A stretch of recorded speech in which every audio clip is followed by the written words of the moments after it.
خود بھی تباہ ہوا ہے, مجھے بھی تباہ کر دیا. کس طرح کی باتیں کر رہا ہے. ایک بندہ اور آیا اور اس نے آ کے کہا کہ پوری امت میں سب سے افضل ہے فاروق اعظم آپ ہی ہیں. تو حضرت عمر فاروق فرمانے لگے تجھے تیری ماں روئے, ابو بکر تجھ سے بھی افضل تھے, تیرے باپ سے بھی افضل تھے, اور صدیق اکبر مجھ سے بھی افضل ہے اور میرے باپ سے بھی افضل ہے. یہ تو کس طرح کی بات کر رہا ہے. یہاں ہر شے ہضم نہیں ہو جاتی, فوری طور پہ لوگ ڈکار بھی پورا نہیں لیتے. قرآن مجید نے کہا فَلَا تُزَكُّوا أَنفُسَكُمْ هُوَ أَعْلَمُ بِمَنِ اتَّقَى, اپنے منہ سے نہ کہو میں پاک صاف ہوں, اللہ زیادہ بہتر جانتا ہے کہ تم میں سے پرہیزگار کون ہے. اپنے منہ سے تعریفیں کرتے کراتے ہو, یہ مزاج چھوڑ دیں. حضرت عمر رضی اللہ تعالیٰ عنہ پسند نہیں کرتے تھے. ایک آدمی نہ چلتا تھا وہاں تو بڑا متکبرانہ چال کے ساتھ چلتا. حضرت عمر نے دیکھا, یہاں تک احتساب فرماتے تھے, زمین پہ زور زور سے پیر پٹکتا, چال بڑی اس کی متکبرانہ, لوگ بڑے پریشان ہوتے. حضرت عمر نے ایک دن سمجھایا, باز نہیں آیا. اگلے دن پہ درہ نکال لیا, لگائے 4 درے, فرمایا آج کے بعد نہ چلنا اس طرح مدینے میں پیر پٹک پٹک کے. اس وقت تو اسے غصہ لگا, لیکن کچھ دیر کے بعد نا جب غصہ اترا تو حضرت عمر کے پاس آیا, کہنے لگا حضور اللہ آپ کا بھلا کرے, آپ نے درے نہیں مارے, آپ نے تو شیطان بھگا دیا جو میرے ساتھ چمٹا ہوا تھا. چمٹا ہوا شیطان آپ نے مجھ سے بھگا دیا ہے. یاد رکھیں مسند امام احمد بن حنبل میں حدیث ہے, اللہ کے پیارے رسول صلی اللہ علیہ وسلم فرماتے ہیں جو دنیا میں متکبرانہ چال کے ساتھ چلتا ہے نا, قیامت کے دن وہ اللہ سے اس حال میں ملے گا کہ رب اس سے ناراض ہوگا. متکبرانہ چال سے نہیں چلیں گے. تو حضرت فاروق اعظم رضی اللہ تعالیٰ عنہ کا یہ طریقہ تھا کہ آپ خیال کرتے, اور پتہ کس طرح کا آپ کا مزاج تھا. فرماتے تھے تقسیم کرو, دوسروں کا بھی خیال رکھو. جس طرح بندہ دیوانہ وار نہیں لوگوں کا خیال رکھتا کہ بندہ بگڑے کوئی نہ, دیوانہ وار. کچھ لوگ تبلیغ کرتے ہیں رسمی, اور کچھ لوگ ایسے ہوتے ہیں جو لوگوں کی اصلاح میں دیوانے ہو جاتے ہیں. ان کی خواہش ہوتی ہے یہاں بھی بندہ ٹھیک ہو جائے, یہاں بھی بندہ ٹھیک ہو جائے, یہاں بھی بندہ ٹھیک ہو. کچھ لوگ کڑی نگرانی کرتے ہیں کہ انسان بگڑنے نہ پائے. حضرت عمر فاروق رضی اللہ تعالیٰ عنہ نا گوشت والی دکان کے پیچھے جا کے بیٹھ گئے کئی دنوں تک. وہ کہنے لگا حضور یہاں کیا ہے؟ فرمایا تو اپنا کام کرنا. گوشت والی دکان پہ بیٹھے, کام کر اپنا, نگرانی کرنے لگے حضرت عمر. پھر آپ نے نا وہ بندے پکڑ لیے. کون؟ جو 2 دن مسلسل گوشت خریدنے آئے, پکڑ کے کھڑا کر لیا. فرمایا تو کل بھی گوشت لینے آیا تھا؟ حضور ہاں. فرمایا آج پھر کھائے گا؟ حضور جی. تو آپ فرمانے لگے کیا تیرے محلے سے غربت ختم ہو گئی ہے؟ تیرے رشتہ دار سارے پیٹ بھر کے کھاتے ہیں, تو 2 دن گوشت لینے آتا ہے. فرمایا آج کے بعد مسلسل گوشت لینے آیا تو درے سے ماروں گا, خبردار یہ کام نہ کرنا. یہاں تک نظام احتساب کا جب خیال رکھا جائے پھر حالات بگڑا نہیں کرتے, پھر وہ قابو میں رہا کرتے. حضرت عمر فاروق رضی اللہ تعالیٰ عنہ اس ترتیب کے ساتھ اصلاح کرتے, اس ترتیب کے ساتھ. سیدنا فاروق اعظم رضی اللہ تعالیٰ عنہ کی ایک بات آخر میں عرض کرنی ہے, وہ میں بھی اپنے اوپر لاگو کروں, آپ بھی غور کریں. حضرت عمر فاروق رضی اللہ تعالیٰ عنہ نے نا خط لکھا حضرت ابو موسیٰ اشعری کو. آپ فرمانے لگے یاد رکھنا جو گورنر, جو امیر اپنے رب کریم کی فرما برداری کرتا رہتا ہے نا, اس کی رعایا بھی اس کی فرما برداری کرتی ہے. اور جو لوگ اپنے رب کریم کی فرما برداری چھوڑ دیتے ہیں, پھر جنہوں نے ان کی فرما برداری کرنی ہوتی ہے وہ ان کی فرما برداری چھوڑ دیتے ہیں. آپ نے سپہ سالاروں کو خط لکھے تھے, فوج کے جو جرنیل تھے, کمانڈو تھے, ان کو خط لکھے تھے. فرمایا جو سپاہی نماز نہیں پڑھتا اسے فوج سے نکال دو, اور ساتھ لکھا تھا یاد رکھو جو رب کا وفادار نہیں وہ ہمارا کیسے ہو سکتا ہے, نکال دو ان لوگوں کو, فوج سے الگ کر دو. ہم آج جو بے پناہ پریشان ہیں کہ ہمارے بچے بات نہیں مانتے, شاگرد بات نہیں مانتے, ہم شکوے کرتے ہیں, بے ادبی بڑھ گئی. ادب کے ساتھ میں گزارش کروں گا بڑوں کی بارگاہوں میں, جو میری طرح کے بڑے بنے ہوئے ہیں, بزرگوں سے نہیں بات کرتا, ان سے میں کہوں گا کہ ہمیں ایک دفعہ اپنے اوپر بھی تو غور کر لینا چاہیے. کہیں ایسا تو نہیں ہے کہ ہم جب تک اللہ تعالیٰ کے فرما بردار تھے, جب تک ہم تقوی کے معیار پر تھے, ہماری بات ماننے والے ہماری بات مان رہے تھے. کہیں ایسا تو نہیں کہ ہم اس معیار سے ہل گئے ہیں, تو اب جو ہمارے فرما بردار تھے وہاں سے ہل گئے. حضرت عمر رضی اللہ تعالیٰ عنہ فرمایا کرتے تھے کہ لوگوں کو عجب میں مبتلا نہیں ہونا چاہیے، خود پسندی کا جو ماحول ہوتا ہے اس سے لوگوں کو ہمیشہ نکلنا چاہیے۔ حضرت عمر کے ایک صاحبزادے نے کنگھی کر لی، اچھا لباس پہن لیا تو درہ مارا جناب عمر نے، تو آپ کی بیٹی کہنے لگی ابا یہ تو بالکل جائز ہے، اچھے کپڑے پہننا، اچھا لباس پہننا اور سر میں کنگھی کر لینا، اس پر درہ کیوں مار دیا؟ تو آپ فرمانے لگے بیٹا یہ خود پسندی میں مبتلا ہونے لگا تھا، یہ اپنے آپ کو بہت بھلا سمجھنے لگا تھا، اس کا خیال تھا کہ میں یوں میرے علاوہ کوئی نہیں، یہ اس مقام پہ جا رہا تھا جہاں اس کی تربیت رک جاتی، اس لیے درہ مارا ہے۔ ایک دفعہ حکومتی معاملات کے اندر آپ کی اہلیہ نے مشورہ دینا چاہا، بڑے کام بیویاں نہیں کرتی، بڑے بڑے معاملات میں مداخلت نہیں کرتی۔ ہمارے بر صغیر میں وہ بادشاہ نہیں گزرا کہ جو فیصلہ کرتا تھا تو کرسی پہ بیٹھ جاتا تھا اور پردے کے پیچھے اس کی بیوی بیٹھ جاتی تھی، اور جب وہ فیصلہ سنانے لگتا تو یوں گردن پیچھے کرتا اور اہلیہ جو کہتی وہ فیصلہ سنا دیتا۔ لیکن ایک دفعہ خاتون نے ایک آدمی کو حضرت عمر نے معزول کیا تو آپ کی اہلیہ نے، اس آدمی کی اہلیہ حضرت عمر کی اہلیہ سے ملی ہوں گی، تو خاتون نے ذرا سفارش کرنی چاہیے، تو جناب عمر فاروق رضی اللہ تعالیٰ عنہ کے ہاتھ میں عصا تھا، ڈنڈا تھا، 2-3 دفعہ زمین پہ مارا، فرمایا تمہیں کس نے اجازت دی ہے حکومتی معاملات میں مشورہ دینے کی؟ یہ مشورہ مولا علی دیں گے یا عثمان غنی دیں گے؟ آپ کو کس نے اجازت دی؟ وہ حکومتی معاملات، وہ مسلمانوں کا اجتماعی معاملہ، وہ مسلمان دیکھیں گے، آپ کو اس میں آنے کی اجازت نہیں ہے۔ جو آپ کی ذمہ داریاں ہیں، آپ کے حقوق ہیں، ان پر آپ بات کریں۔ تو بھائی نظام میں احتساب اپنی ذات سے شروع کریں۔ ہماری اولادیں، ہمارے بچے، وہ باہر سے انہوں نے زیادہ اثر نہیں لیا، ہم نے انہیں بتایا ہے کہ ہم بڑے غریب ہیں، ہم بڑے مجبور ہیں، ہم تو بڑے کمزور ہیں، ہماری تو سنتا کوئی نہیں، یہ تو امیروں کا ملک ہے، اس میں تو فلانے کو اہمیت حاصل ہے۔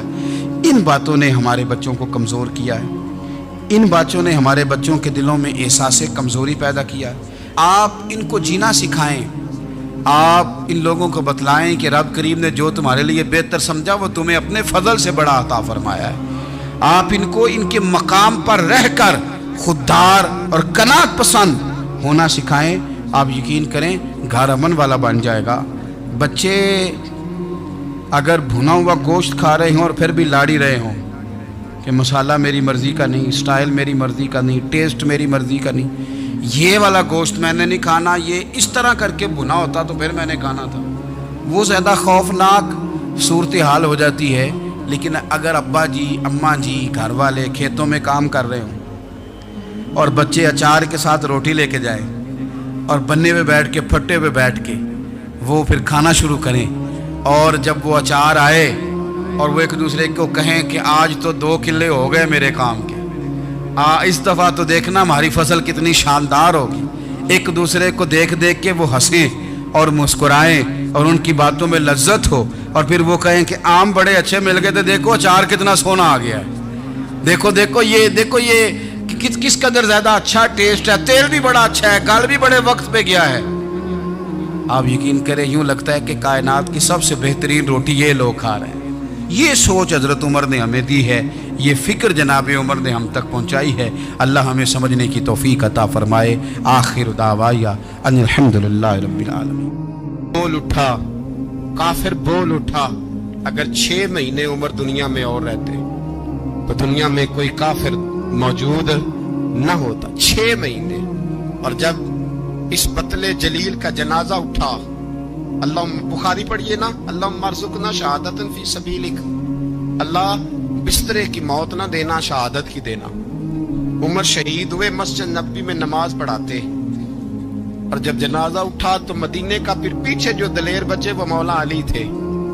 مولا علی، جناب عمر کا جنازہ اٹھا تو سب سے پہلی ہائے جو نکلی وہ حضرت علی کی زبان سے نکلی، اور حضرت علی کی ساری داڑھی آنسوؤں سے بھر گئی۔ لوگوں نے کہا کہ علی کیا ہوا؟ فرمانے لگے تم دیکھ نہیں رہے جنازہ کس کا اٹھا ہے، پلٹ کے دیکھو تو صحیح، تم پتہ نہیں یہ کون گیا ہے؟ کہ حضور کیا ہوا؟ اب فرمانے لگے عمر اس طرح کے کام کر کے گیا ہے، اب ان کے رستوں پہ کون چلے گا؟ کون اس کے جگر راہ وفا میں میں نقش ایسے چھوڑ آیا ہوں، میں جس منزل سے گزرا ہوں وہ اب تک یاد کرتی ہے۔ حضرت علی حضرت عمر کے جنازے پہ کھڑے ہو کے کہتے ہیں اللہ مجھے اس طرح کے عمل کرنے کی توفیق دے جس طرح کے عمر کر کے گیا۔ میرے بھائی بطل عزیز، بطل حریت حضرت عمر رضی اللہ تعالیٰ عنہ جو اپنی زندگی انقلاب والی گزار کے گئے۔ عمر جب دنیا سے گئے تو 80 دینار کا قرضہ تھا، 22 لاکھ مربع میل کا حکمران، اور اپنے بیٹے سے کہنے لگے بیٹے کوشش کرنا تیرے خاندان والے مل کے میرا قرضہ اتار دے، میری قبر پہ بوجھ نہ رہے، اور اگر خاندان والے مدد نہ کریں تو میرے دوستوں سے بات کرنا، وہ مدد نہ کریں تو پھر علی سے بات کرنا۔ ان کا پیار آپس میں اتنا، اور تو اختلاف ثابت کر رہا۔ 80 دینار کا قرضہ چھوڑ کر حضرت عمر دنیا سے گئے، اور جاتی دفعہ کہہ گئے میرے بعد میرے بچوں کو حکومت کے مشورے میں بھی شامل نہ کرنا، حکومت کے مشورے میں بھی میری اولاد شامل نہ ہو۔ اتنا بڑا شخص اتنا بڑا رنگ دے کے یکم محرم کو جب عمر فاروق کا وصال ہوا تو بیٹے سے کہنے لگے اما عائشہ سے جا کے کہو میرا بھی نبی پاک کے روزے میں دفن ہونے کو دل کرتا ہے۔ ایک قبر کی جگہ ہے اما جی نے اپنے لیے رکھی ہے، بخاری ہے بخاری۔ حضرت عائشہ کے پاس صاحبزادے گئے، کہنے لگے اما جی عمر کو زخم لگ گیا ہے، حالت بڑی پریشانی والی ہے۔ وہ کہتے ہیں اگر اماں اجازت دیں، سید عائشہ رو پڑی، فرمانے لگی کہ اپنی قبر کی جگہ تو نہیں نہ کسی کو دیتا، پر عمر نے کمال ہی بڑا کیا، اسے کہو جاؤ گنبد خضرا میں قیامت تک جو مصطفیٰ پہ اور ابو بکر پہ سلام پڑے گا وہ تجھ پہ بھی سلام پڑھ کے جائے گا، جاؤ میں نے جگہ دی۔ اعلیٰ حضرت فاضل بریلوی رحمت اللہ علیہ فرماتے ہیں وہ عمر جس کے آداب شیدہ شکر، اس خدا دوست حضرت پہ لاکھوں سلام، اس خدا دوست حضرت پہ۔ آپ یقین کریں ممبر پہ بیٹھا ہوں، حضرت عمر کا جب نام لیتا ہوں تو میرے وجود کے رونگٹے کھڑے ہو جاتے ہیں۔ حضرت عمر کی زندگی جب پڑھتا ہوں تو لگتا ہے خدایا ایسے شخص بھی دنیا میں آئے کہ حضرت عمر رضی اللہ تعالیٰ عنہ کا آج یوم شہادت ہے۔ میرا تو دل کرتا تھا کہ فجر سے باتیں شروع ہوں اور سارا دن ہی عمر کی باتیں ہوتی رہے، سارا دن جناب عمر کی باتیں، سارا دن، اس لیے کہ ذکر جناب عمر کا ہوگا پر راضی اللہ کے رسول ہوں گے۔ میرے رسول پاک علیہ السلام سب کے لیے دعا مانگتے ہیں نا، حضور کی دعا عام ہے، لیکن مصطفیٰ کریم نے کعبے کا غلاف تھام لیا اور غلاف کعبہ کو حضور نے سینے سے لپٹایا اور سینے سے چمٹا کے کہا اللہ میں نے تو کبھی سوال ہی زیادہ نہیں کیے، میں کرنے آیا ہوں، مجھے عمر دے دے، عمر دے دے۔ حضور نے مانگ کے لیا، اور پھر جب جس کو حضور مانگے اللہ سے، حضرت عوف بن مالک اشجعی ایک صحابی ہیں، حضرت عوف بن مالک رضی اللہ تعالیٰ عنہ فرماتے ہیں کہ جناب ابو بکر صدیق کا زمانہ تھا تو میں نے خواب دیکھا، میں نے خواب میں جناب عمر کو دیکھا، اور میں نے دیکھا کہ کوئی کہنے والا کہہ رہا ہے کہ عمر وہ ہے کہ اللہ کے رستے میں کوئی اسے جتنا مرضی برا بھلا کہے یہ پرواہ نہیں کرتا۔ کس کے رستے میں؟ بولے سارے۔ اس کا مطلب ہے اللہ کے رستے میں لوگ برا بھلا بھی، قرآن مجید نے کہا وَلَا يَخَافُونَ لَوْمَةَ لَائِمٍ، کچھ لوگ ایسے ہیں جو برا بھلا کہنے والوں کی لوگ پرواہ نہیں کرتے۔ اور دوسری بات میں نے یہ دیکھی کہ عمر خلیفہ بنے گا، اور تیسری بات میں نے خواب میں یہ دیکھی کہ عمر شہید بھی کیا جائے گا، عمر شہید بھی ہوگا۔ یہ میں نے 3 باتیں خواب میں دیکھی۔ فرماتے ہیں میں نے آ کے خواب حضرت ابو بکر صدیق کو سنائی، وہ خلیفہ تھے، وہ کہنے لگے ٹھہر جا میں عمر کو بلاتا ہوں، اس کے سامنے دوبارہ سنانا، اس کے سامنے۔ فرماتے ہیں میں نے بلایا حضرت عمر فاروق کو، آ کے بیٹھے، خواب شروع ہوا۔ کا ایک بات تو میں نے یہ دیکھی کہ آپ ملامت کرنے والے کی پرواہ نہیں کرتے، دوسرا آپ خلیفہ بنے گے۔ جناب عمر کہنے لگے چپ کر، ابو بکر کے سامنے ہی کہہ رہا ہے، چپ کر، خلیفہ کے سامنے کہہ رہا ہے۔ تو حضرت ابو بکر صدیق کہنے لگے عمر اسے کہنے دو، مجھے لگتا ہے رب کی رضا یہی ہے کہ میرے بعد اگر مصطفیٰ کا منبر ملے تو عمر کو ہی ملے، اسے کہنے دو، کہنے دو۔ حضرت عمر رضی اللہ تعالیٰ عنہ کو تیسری بات کہی، حضرت عوف بن مالک نے کہا آپ شہید کیے جائیں گے، میں نے خواب دیکھی ہے۔ نیک لوگوں کے خواب بڑی حد تک سچے ہوتے ہیں، کہا میں نے خواب دیکھی ہے. تو حضرت عمر کہنے لگے شہید تو دلیر لوگ ہوتے ہیں, شہید تو دلیر, جسے سارا زمانہ دلیر کہہ رہا ہے وہ اپنے بارے میں کیا کہہ رہا ہے؟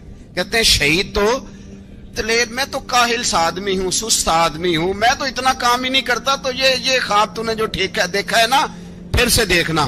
تو ابو بکر صدیق فرمانے لگے عاجزی نہ کر, انکساری نہ کر, تو جو کہہ رہا ہے ٹھیک کہہ رہا ہے, لیکن مجھے سن کے شکر بھی ہوا ہے اور افسوس بھی ہوا ہے.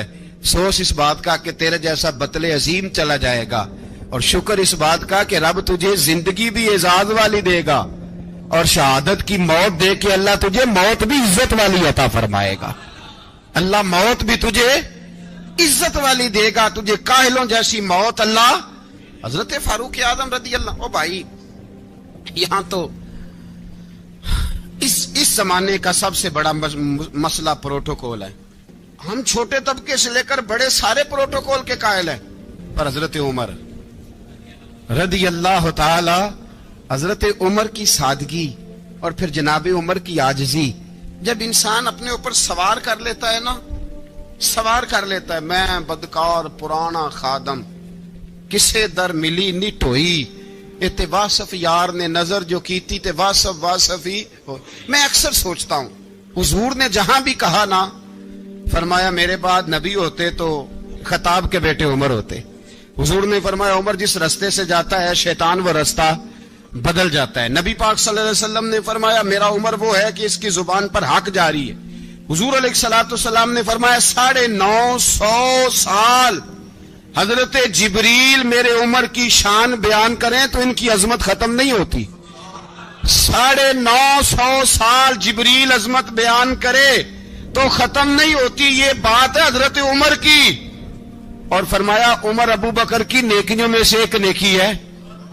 یہ شان ہے اب عمر فاروق رضی اللہ تعالیٰ عنہ کی. حضور نے فرمایا میرے بعد نبی ہوتے تو عمر ہوتے, جس گلی سے عمر آئے شیطان رستہ بدل جائے. میرے عمر فاروق کی شان 950 سال بیان ہو تو ختم نہ ہو. عمر کی زبان پر اللہ حق بیان کرتا ہے, جو عمر کہتا ہے وہی رب کر دیتا ہے. حضور ساری زندگی فضیلتیں بیان کرتے رہے, عمر جواب میں کیا کہتے ہیں؟ کوئی بتائے نا کہ یہ والی حدیثیں کبھی عمر نے بھی روایت کی ہوں کہ حضور نے میرے بارے میں یہ کہا ہے. یہ روایتیں وہ روایت نہیں کرتے. ان سے جب لوگ کہتے عمر تیری بڑی بات ہے تو عمر رو پڑتے, کہتے میں تو اونٹ چرانے والے باپ کا بیٹا ہوں, میں تو اونٹ چرانے والے باپ کا بیٹا, اونٹ چرا. اس سے آگے عمر گئے ہی نہیں ساری زندگی, اس سے آگے لفظ ہی نہیں ادا کی. اور میں تو بھائی اونٹ چرانے والا, میرا باپ تو اونٹ چرایا کرتا تھا, 10 اونٹ تھے, میری ڈیوٹی ہوتی تھی, سنبھالے نہیں جاتے تھے, ابا ڈنڈوں سے مارتا تھا. ساری زندگی عمر حج کرنے گئے, ایک خشک تنا کھجور کا عمر فاروق رضی اللہ تعالیٰ عنہ نے اس کو اپنے کلاوے میں لیا, رونے لگے. لوگوں نے کہا عمر کیا ہوا؟ فرمانے لگے یہاں میں اونٹ چرایا کرتا تھا, یہاں میں اونٹ چراتا تھا, 10 اونٹ سنبھالے نہیں جاتے تھے. دیکھو رسول اللہ کی شان, آج ساری امت چلانے کا طریقہ عطا فرما دیا ہے. ساری نظریے سے پیار. یار پیسہ کس کو برا لگتا ہے؟ سارے صحابہ مل کے آئے, کہنے لگے عمر فاروق سے کہنا ہے نبی پاک کے زمانے میں تو ظاہراً غربت تھی, ابو بکر کے دور میں بھی غربت تھی, اب تو بڑا محال ہے. عمر سے سفارش کرو کہ عمر نیا کرتا پہنا کرے. ملکوں کے سفیر آتے, عمر وہی پھٹی پرانی چادر اوڑھ کے اور وہی کئی جگہ پہ پیوند لگے سوٹ پہن کے سفیروں کے سامنے بیٹھ جاتا ہے. عمر کو مشورہ دو, طے ہو گئی بات. سب نے جب مشورہ دے لیا تو سارے کہنے لگے یہ بتاؤ شیر کی مونچھ کو ہاتھ کون لگائے گا؟ کہنا کس نے ہے؟ بندہ بھی تو ڈھونڈو نا. نے کہا جناب میرا یہ خیال ہے کہ مولا علی شیر خدا کہیں گے, کیونکہ جس شخص کی عمر کو سب سے زیادہ حیا کرتے دیکھا وہ شیر خدا مولا علی ہے رضی اللہ تعالی. علی کہیں گے اس لیے کہ جناب علی تو کئی دفعہ جب گفتگو کرتے تھے تو حضرت عمر چپ کر جاتے تھے اور فرماتے تھے علی نہ ہوتا تو میں ہلاک ہو جاتا. تو کہا علی سے کہو. جناب علی شیر خدا کو بلایا, کس کام کے لیے جی؟ اللہ اکبر. یہ ذرا اپنے اس دور پہ اس بات کو ذرا لاکا جناب ان سے کہیں کہ زیادہ نہیں, ایک کرتا نیا پہن لے. سفیر آتے ہیں, وزیر آتے ہیں تو ایک کرتا نیا پہن لے. حضرت علی کو بلایا، آپ فرمانے لگے کوئی اور بات ہوتی تو میں کہہ دیتا، یہ والی میں نہیں کہہ سکتا، کوئی اور ہوتی تو میں عمر کو کئی دفعہ کہہ دیتا ہوں، جلال میں بھی تو سن، یہ والی میں نہیں کہہ سکتا، میں تمہیں ایک مشورہ دیتا ہوں۔ کہا وہ کیا؟ کہنے لگے سیدہ عائشہ صدیقہ سے کہو، وہ مومنوں کی ماں ہیں، عمر ٹالے گا نہیں۔ اماں جی سے جا کے کہا اماں جی نیا کرتا عمر سے کہیں پہن لیں، وزیر آتے ہیں، بڑے بڑے لوگ، تو چلو کوئی حرج نہیں۔ اللہ تعالیٰ نے ارشاد فرمایا کہ الذی خلق الموت والحیات لیبلوکم ایکم احسن عملا، فرمایا ہم نے موت اور حیات کو اس لیے پیدا کیا ہے تاکہ پتہ چلے تم میں اچھے کام کون کرتا ہے، بہترین عمل کون کرتا ہے، سوسائٹی میں، معاشرے میں اچھا کردار کون چھوڑ کے جاتا ہے۔ یہاں سے جو لوگ سعودی عرب جاتے ہیں ان کا والد قرض اٹھا کے پلاٹ بیچ کے، یا ماں زیور بیچتی ہے، مجبوری ہے، چلو وہاں جائے گا، کوئی کاروبار کر لے گا، لیکن بندہ یہاں سے اتنی مجبوری کے بعد وہاں جائے اور وہاں جا کے وہ بالکل فارغ بیٹھا رہے، تو اس کو ہر آدمی سمجھاتا ہے، اور کچھ لوگ اسے سخت جملوں سے بھی نوازتے ہیں، کہتے ہیں یار اتنی مشکل سے تیرے باپ نے بھیجا ہے، اتنی آرزوؤں کے بعد تیری ماں نے تیرے لیے بندوبست کیا ہے اور تو یہاں فارغ پھر رہا ہے۔ آپ نے دیکھا ہوگا کہ جو لوگ اسکول کالج میں پڑھتے ہیں اور ماں باپ غریب ہوتے ہیں تو ان کے اساتذہ جب انہیں سمجھاتے ہیں تو ساتھ یہ بھی کہتے ہیں کہ یار دیکھ تیرا ابا کتنی مشکل سے تیرے خرچ پورے کرتا ہے۔ اگر کوئی شخص بھی کسی بھی مقام پہ کوئی ذمہ داری اسے دی جائے اور وہ اپنی ڈیوٹی ٹھیک نہ کرے، مقصد پورا نہ کرے، تو لوگ اس سے خوش نہیں ہوتے، لوگ اس کے لیے اچھے جذبات نہیں رکھتے، کہتے تو اپنا مقصد نہیں پورا، میں یہاں آیا ہوں آپ کو اللہ رسول کی بات بتانے، آپ نے اچھا گمان کر کے مجھے دعوت دے لی کہ شاید یہ ہمیں صحیح طرح سمجھا سکتا ہے، اب میں یہاں آ کے آپ کو اللہ رسول کی بات بتاؤں ہی کوئی نہ، تو آپ کہیں گے میاں آپ کو تو بلایا تھا کہ آپ ہمیں کوئی سمجھا دیں، کوئی نصیحت کر دیں، تو آپ تو ادھر ادھر کی ہانک کے چلے گئے، قبول نہیں کریں گے لوگ۔ مقصد کو سمجھنا چاہیے، رزق ضرور کمائیں، بڑی اچھی بات ہے، نکاح، بچے، گھر، برادری، قبیلہ، یہ ساری چیزیں ضمن ہیں، ذیل ہیں، اصل کیا ہے؟ ایکم احسن عملا،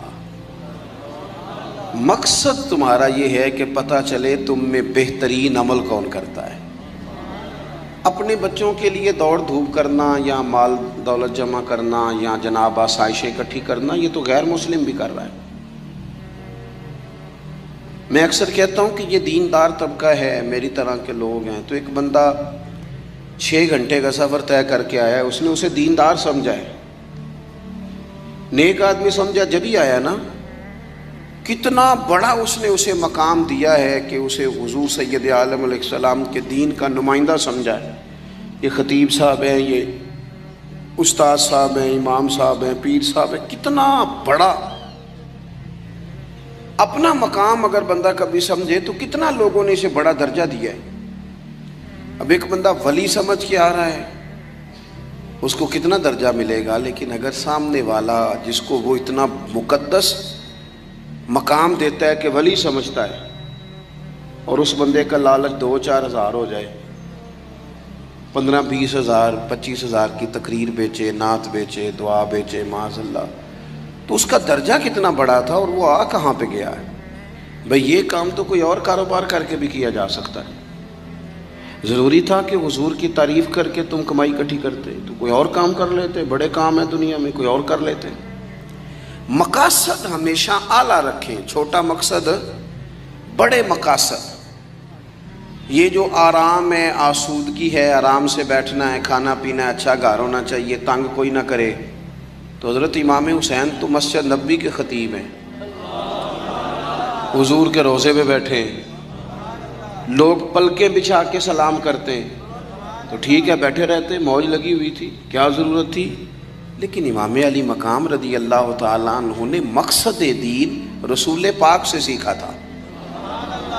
اپنی زندگی میں آگے بڑھنا، کچھ جدوجہد کرنا، ملت کے لیے، قوم کے لیے، وطن کے لیے، اپنوں کے لیے کوئی کوشش کرنا، ہمت کرنا، نکلنا، اور اپنی ذات سے اٹھ کر تھوڑا سا سوچنا، یہ معیار دین ہے۔ کوئی کام انسان زندگی میں کرے۔ ہم یہاں تو کچھ کرتے نہیں، اور اگر کرتے بھی ہیں تو وہ کیا ہے بھلا؟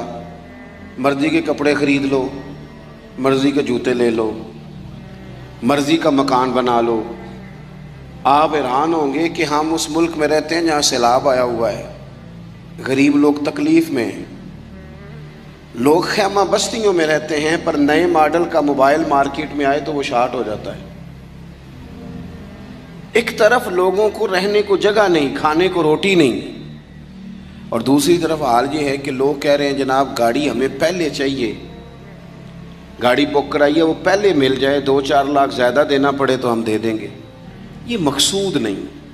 مقصد جب بڑا ہو جاتا ہے نا، بڑا، پھر خود بخود یہ چیزیں چھوٹی لگنے لگ جاتی ہیں۔ یہ جتنی دوڑ دھوپ ذاتی زندگی کے لیے یہ چھوٹی لگنے لگ جاتی ہے۔ یہ بھلا لوگ اکتائے کیوں رہتے ہیں؟ مقصد اعلیٰ نہیں بنایا۔ چلے ایک بندے کا مقصد ہے میں نے شہرت حاصل کرنی ہے، ہو گئی شہرت، جہاں سے جاتا ہے لوگ سلوٹ مارتے ہیں، اب ختم ہو گئی زندگی۔ ایک شخص نے یہ مقصد بنا لیا کہ میں نے بہت سارا مال جمع کرنا ہے، تو ہو گیا مال جمع، تجوریاں بڑی پڑی ہیں، اندر کروڑوں روپیہ ہے،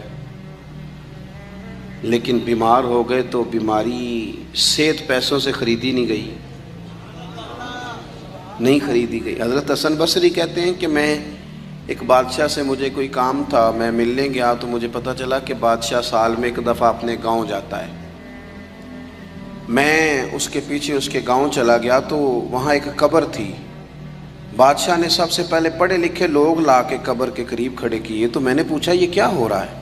کہنے لگے ذرا دیکھو، یہ بادشاہ کا ایک ہی بیٹا تھا، ایک کی اکلوتا اس کی قبر ہے۔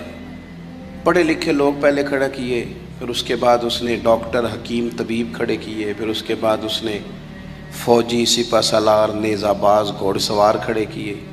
یہ کیا ہو رہا ہے؟ تو کہتے ہیں مجھے بتایا گیا اس کا ایک ہی بیٹا تھا، بیمار ہو گیا، پھر فوت ہو گیا۔